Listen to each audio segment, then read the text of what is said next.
Сәлем қыз-келіншектер, бүгін сіздермен бірге өте сочный болып шығатын, дәмді болып шығатын, және де өте тез дайындалатын местный пирог дайындайтын боламыз. Және етті бәліш міндетті түрде дайындап көріңіздер, үйіңізге ұнайды деген сенімдемін. Бізге ең алдымен тестасын дайындап аламыз, яғни қамырын. Ол үшін бізге бөлме температурасында тұрған сары майымызды онымен уқалаудан бастаймыз. Крошка етіп аламыз, яғни осылай араластырып, осылай массаға келтіріп алған соң бір жұмыртқамызды саламыз. Сосын кішкентай қасықта бір қасық шайны содамызды айранымызға салып, жақсылап көпіртіп алып, қамырымызға құятын боламыз.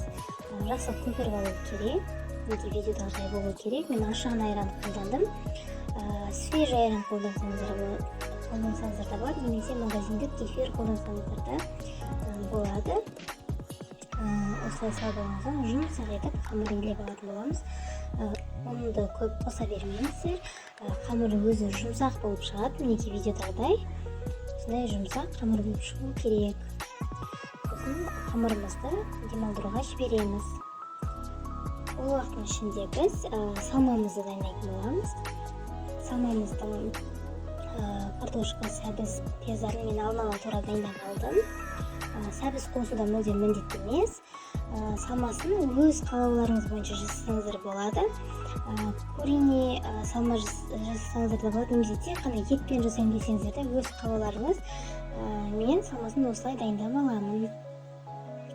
Сосын салмасын дайындап алған соң қамырымызды алып екі бөлікке бөлетін боламыз.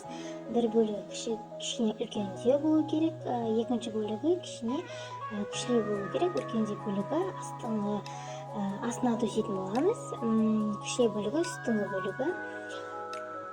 Неге осылай қамырларымызды бөліп дайындап алған соң жайып формамызға дайындаймыз.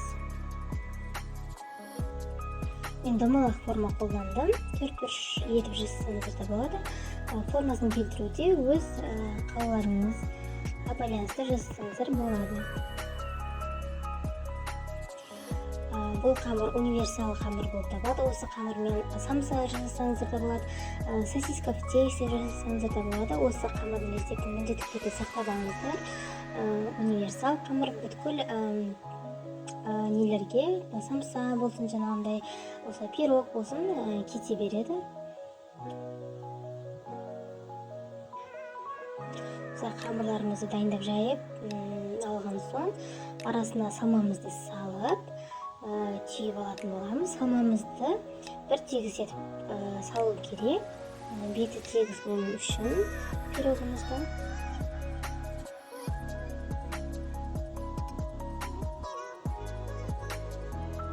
Осылай тегістеп алып, үстіңгі бөлігін қойып, демелеп түйіп аламыз.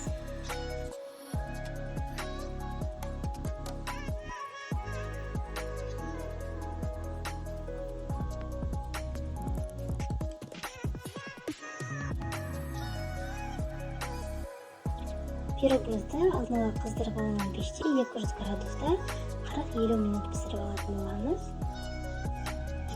Немесе жұмыртқасын жағып, күнжіт немесе мак жасаңыздар болады. Мен күнжіт шаштым.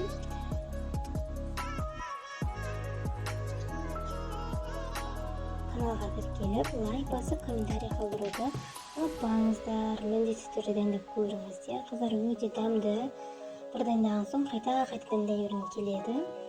Местный пирогтың ең сәтті рецепті деп, осы рецепті ұсынғым келеді. Өйткені шынымен де өте көп дайындаймын осы рецепт бойынша. Үйге келген қонақтардың бәрі осы пирогымның рецептін сұрайды. Сосын өте үлкен лайфхак. Осы пирогтың ортасын мен сияқты пышақпен кішігірім тесік жасап кесіп қойыңдар. Ол не үшін керек? Осылай беті тегіс болып пісу үшін. Өйткені қамырдың құрамында сода болғандықтан беті ісіп кетуі мүмкін. Осылай тегіс болып пісіп шығу үшін ортасын кішігірім осылай тесік жасап алыңыздар. Мінекей қыздар, сочный пирогымыз дайын болды. Дәміне енді мүлдем әңгіме жоқ, өте дәмді ас болсын.